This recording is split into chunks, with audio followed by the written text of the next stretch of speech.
Hi, thank you for clicking into this podcast.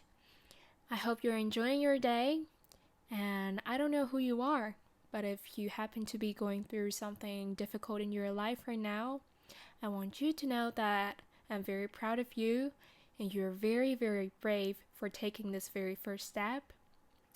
And life always has its own way out, so eventually you will get there.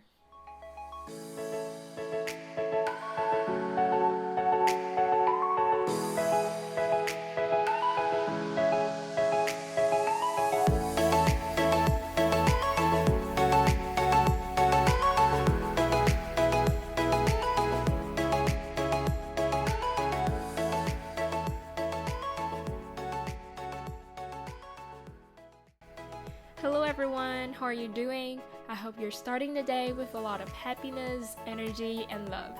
I believe the rest of the day is going to be super great. Hola, ¿cómo están el día de hoy? Espero que todos estén bien y que van a empezar un día con mucha alegría y mucho amor. Hello， 大家好，希望接下来的一天你们都可以平平安安、顺顺利利、快快乐乐。My name is Tanya, and you're very welcome to this first episode of my podcast. It's quite funny that I haven't even come up with the name for my podcast, but I'm already recording this first episode. I started this podcast in hopes that I could help or support, motivate people with my own experiences, stories, and thought.And that this love and support could eventually be sent not only in Taiwan but also to every single corner of this whole wide world through this channel. And yeah, today we're going to focus specifically on the topic of how to love ourselves while we're not feeling confident, or when we feel like the world is crashing down, or when we feel like we're never gonna do that or do this. But the truth is that when we can love someone so well, it could be our partner, our friends, our family, it still does not mean that we know how to love ourselves. And some people might tell you, if you can't love yourself, you don't know how to love yourself, then you are not able to love other people. And this is partially wrong,because we tend to love people the way we want to be loved. And they would actually feel loved too. We just want to show people, this is what I want, this is how I want to be loved, instead of telling them as if it's some kind of rule. So I wouldn't say we don't know how to love in that way. But this statement can be true in the sense that when we prioritize others rather than ourselves,oftentimes what we do is the more we put into others, the more we damage ourselves with that desperation and desire to be seen and loved. And that can really lead to a negative cycle that gets us further away from loving ourselves. This could be clearly observed when we attract people that have similar vibe or energy to us. I'm going to take myself as an example. While I was around 18 or 19, I was really in a wrong place, like mentally and emotionally. Back then, what I did was I would go out with a group of friends until maybe early in the morning, or I would drink a lot because, it was already legal and I've never tried something like that before. So it felt like something fresh, something new, something cool. And also I met a group of friends that did the same thing. But then I didn't realize that was who I am, and then I attracted people that were probably in the same state of mind.And so I kept on that kind of life for a period of time, but then I realized that I started to feel worse and worse during the day while I was sober. And then I realized that no problems were solved at all. after a period of time. Even though I felt like that moment of happiness was real, I feel like I was free again, I was happy again, I was able to feel like I was living again, and that my stress were relieved after all those happy times. And then I came to realize that thrill of happiness was not real. It might be real because you really feel it, but what it really did to you was to just take you away from the reality. In other words, you are escaping from the problems, from your real feelings, your thoughts, and what you were in, instead of facing it and really dealing with it, or sit with your feelings and knew who you are. And so back then I was trapped in that for quite a long time, and then I had to spend another 1 or 2 years to heal myself. And to be honest with you, even now I'm still learning to recover from that emotional damage from my experiences. And so coming back, when we don't love ourselves, and then we encounter someone, our friends or partners, who loves us so much, that's when we feel like, oh, no one else is gonna love me this way ever in the future, right? That is a red flag, such a huge red flag that we have to be very careful with. And then that's when we fall in love and we start to give everything in, and we feel like we are really loved and the other is also being loved and we were right. But that eventually is going to lead to you and a lot of devastation, a lot of frustration, especially if that really doesn't work out.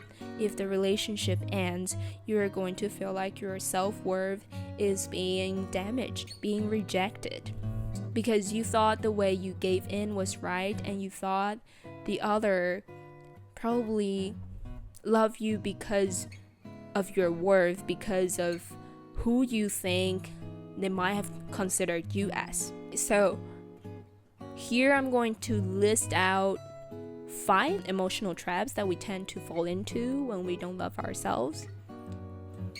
So the first one is we will lose motivation from time to time, and that could happen on everything. Let's say, for example, we don't know how to live, we don't know who we are, we don't know what we want in the future. I don't even know if this job is what I like. I don't know if I'm gonna do it for a long term. I don't know if I want to be with this person. I don't know who I want to be in the future. It's just a lot of I don't knows.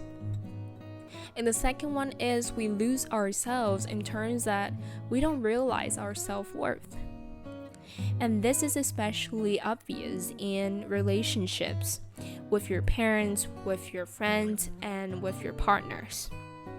We start giving in a lot. We do what others might want us to do, and we sacrifice our needs, our times to others without caring for our feelings, our emotions.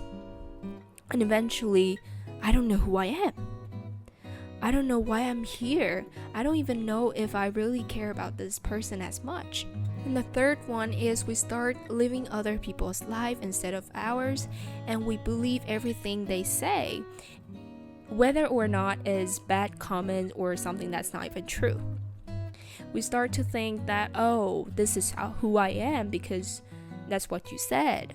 I start to think, oh, maybe this is what I want to do because you see how much patience I have towards it.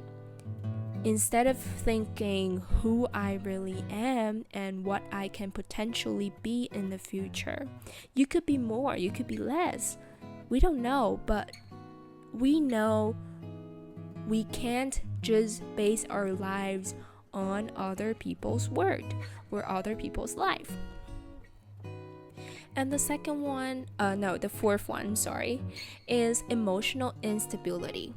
This is so significant, especially nowadays. I have so many friends that are suffering from emotional problems.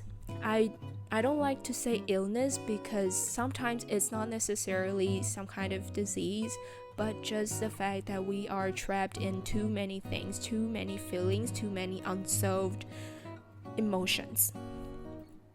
And if that gets more severe, then we get into depression, get into self-harm, get into suicidal attempt, and that is something that we are really trying to avoid right now. We're trying to learn right now.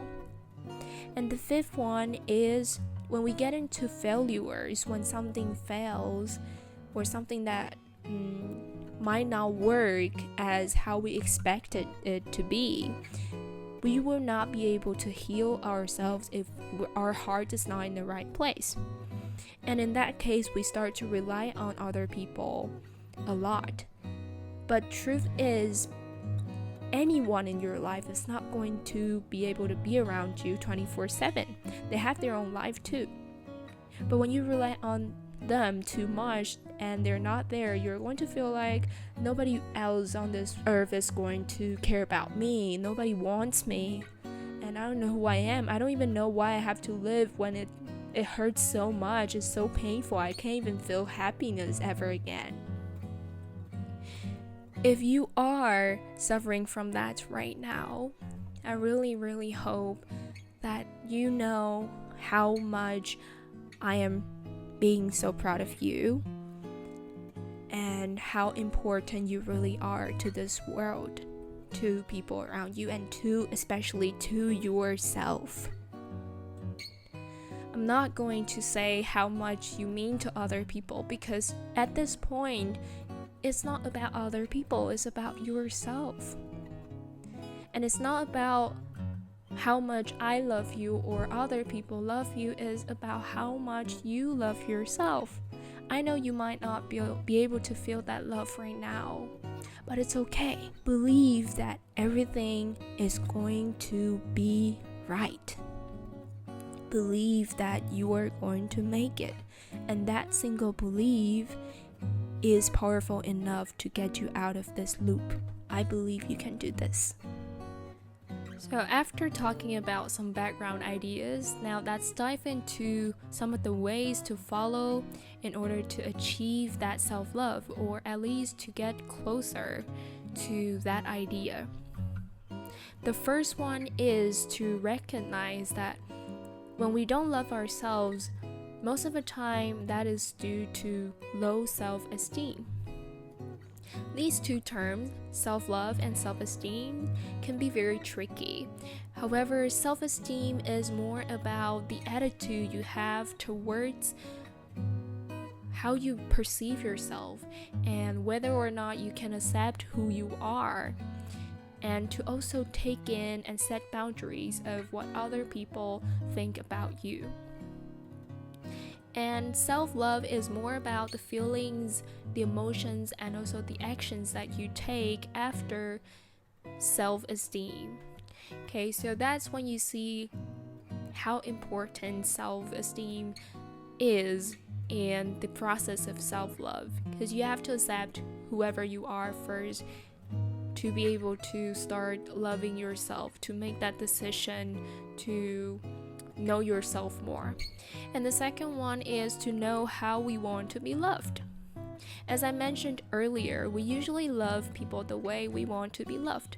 And so you could as well take a look at, for example, your relationship with your parents, with your close friends, or with your partner, and evaluate whether or not that is exactly how I want to be loved.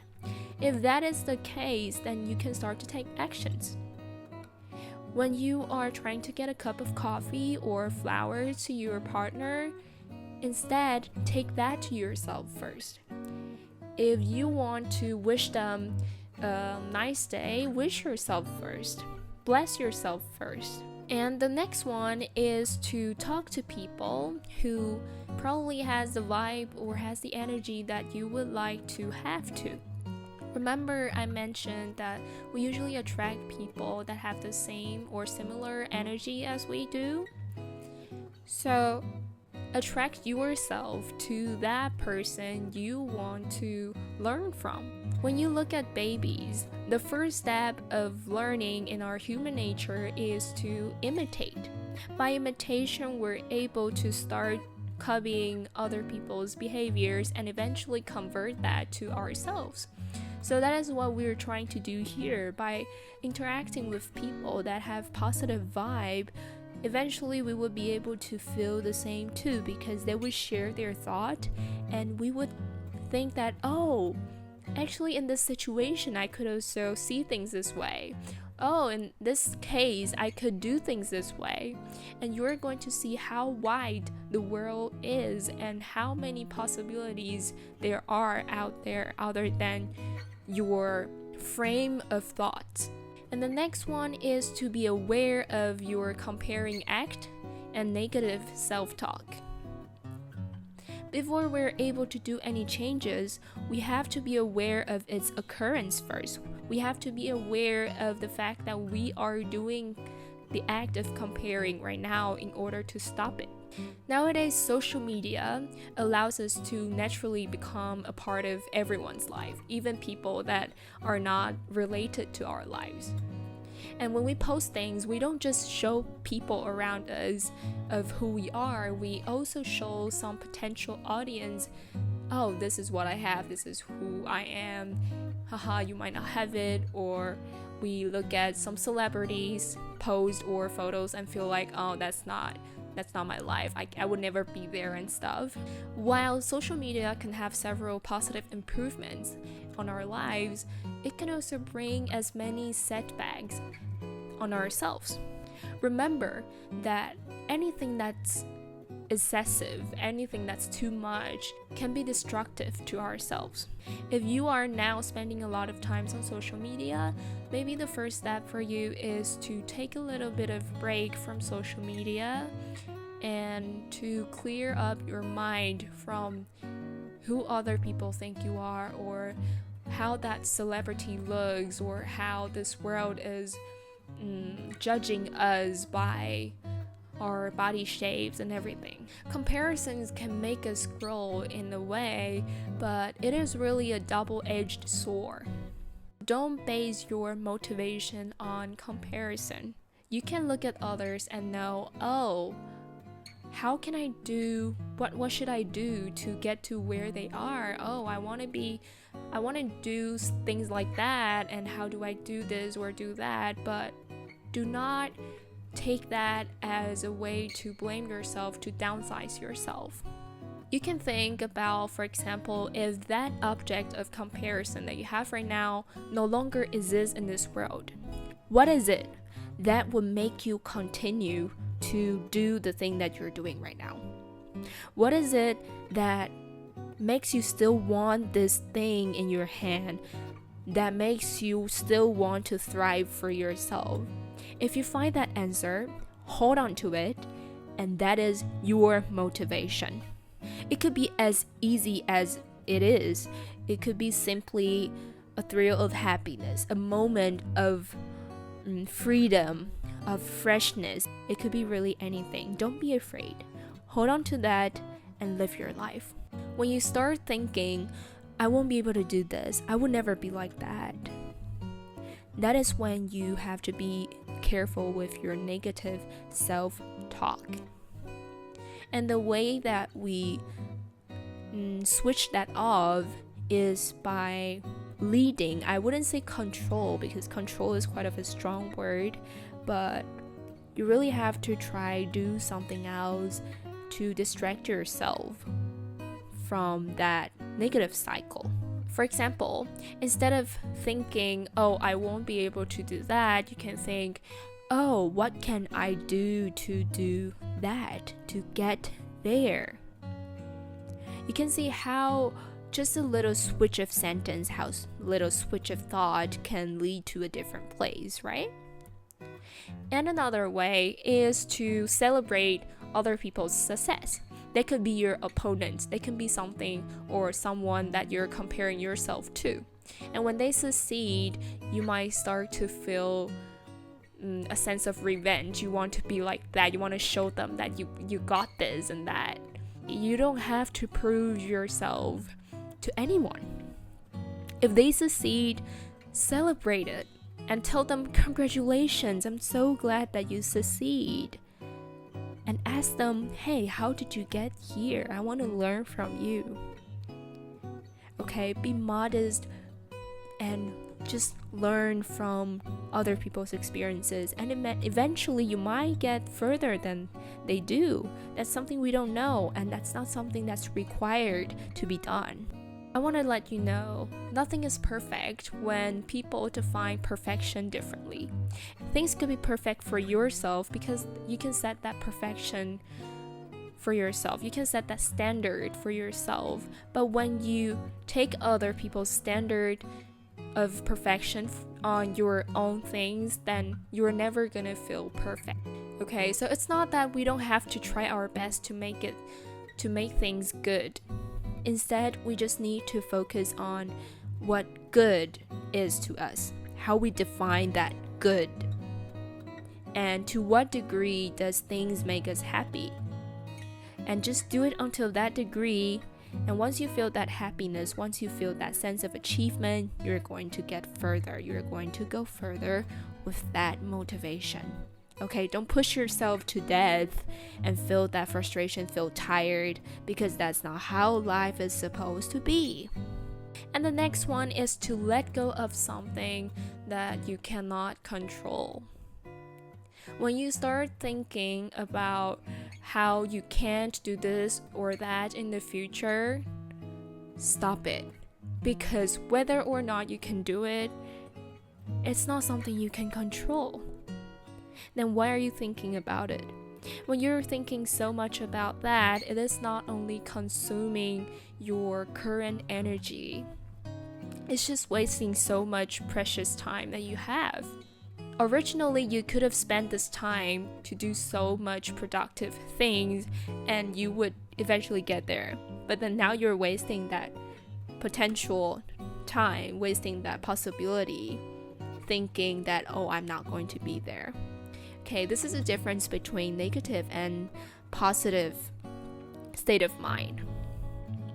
But again, don't push yourself too hard. Don't blame yourself for being like this, to be comparing or having negative cycle of thought, because this is probably something that you've been doing for a period of time. So the next thing that I'm going to talk about is to understand the process of getting there.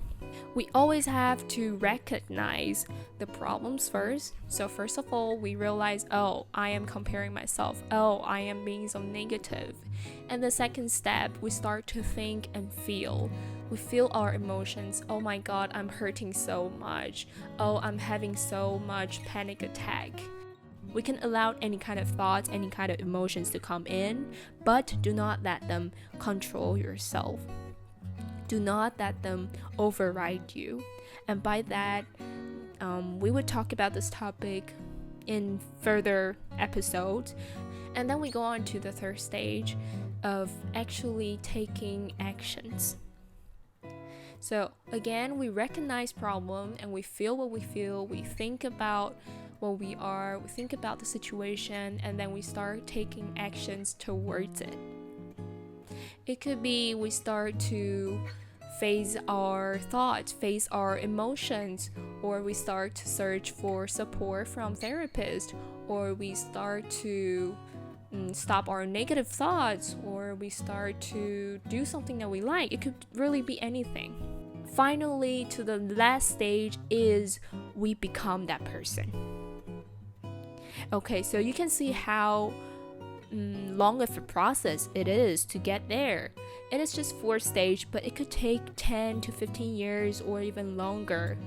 The process of time, the duration of time is not standardized by anyone, okay? You can take as much time as you need, and that's completely fine.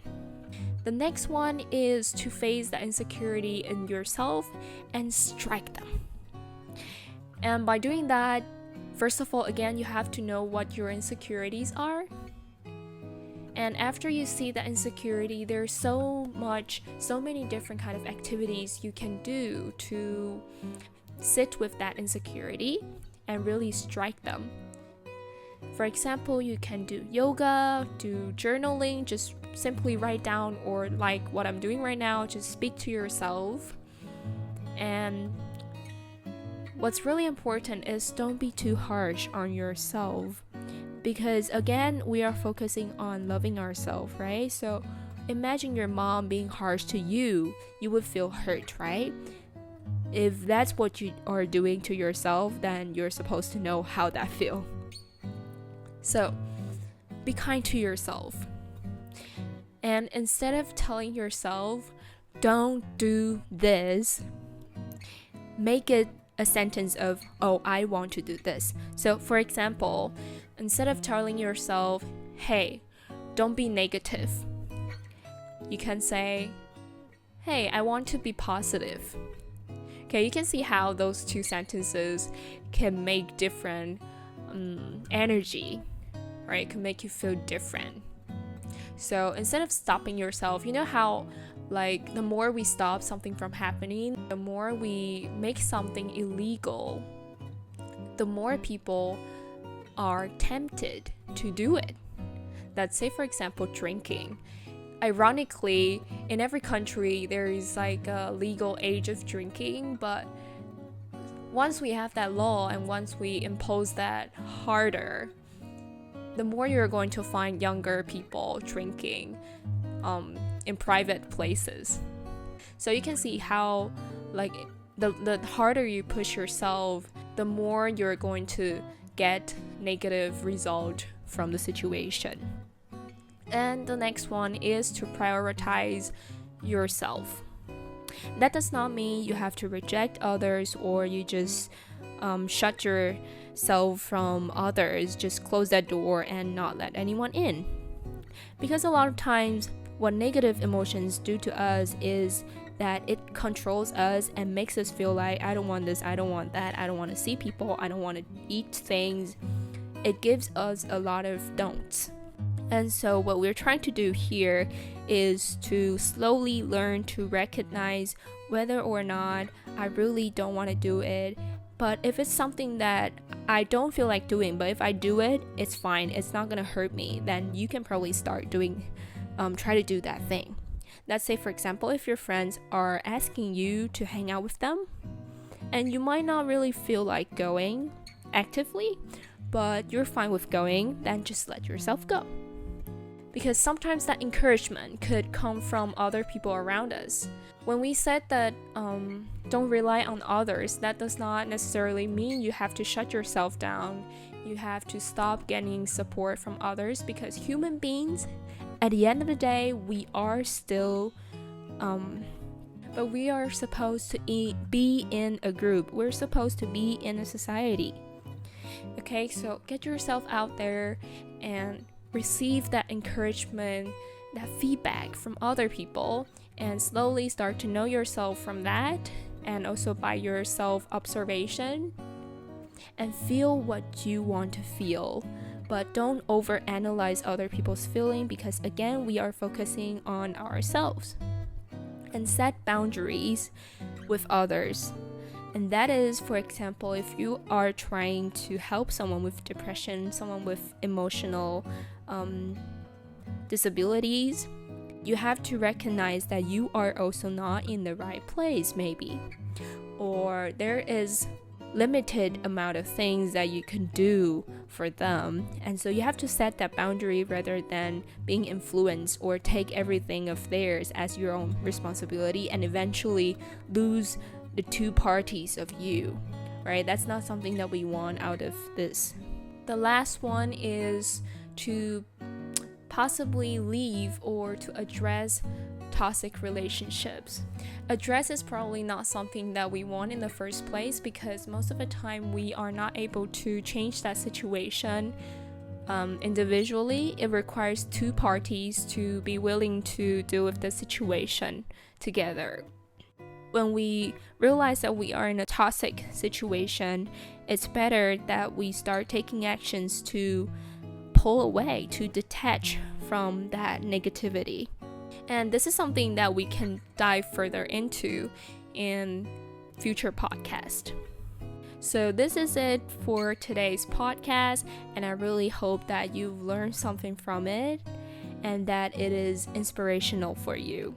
And I'm sorry that this very first episode might not be as fluent or as informational as it could have been, but I would try harder in the future, and I hope this podcast can really be a channel of love and support.